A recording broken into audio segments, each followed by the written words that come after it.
Hello বন্ধুরা, আপনারা দেখছেন বাবলি রান্নাঘর। আজকে রান্না করব লুচি আর আলুর তরকারি। এটা একদম সিম্পল রেসিপি, আলুর তরকারি। এর জন্য তেলটা গরম করে নিয়েছি। তেলে দিয়ে দেবো কালো জিরে ফোড়ন। দিলাম। এবার আলুগুলো দিয়ে দেবো।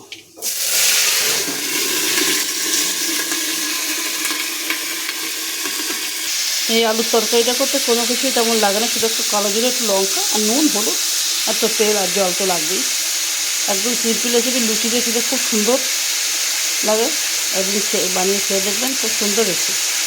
এই ভিডিওটা দেখতে থাকুন আমরা কী করে বানাই লুচি। এই যে লুচির জন্য ময়দা মাখা হয়ে গেছে। এই যে আলুগুলো ভাজা হয়ে গেছে। এবার আমরা জল দিয়ে দেবো।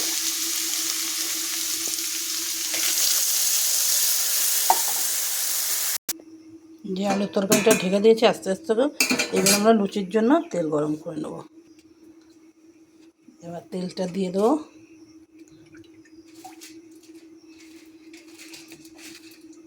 তেলটা গরম হতে লাগুক।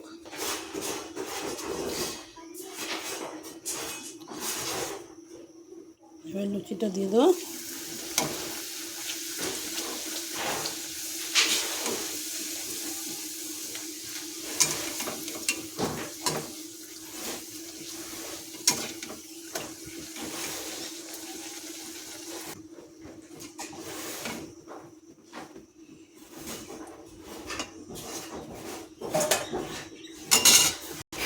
যে আলুর তরকারি রেডি।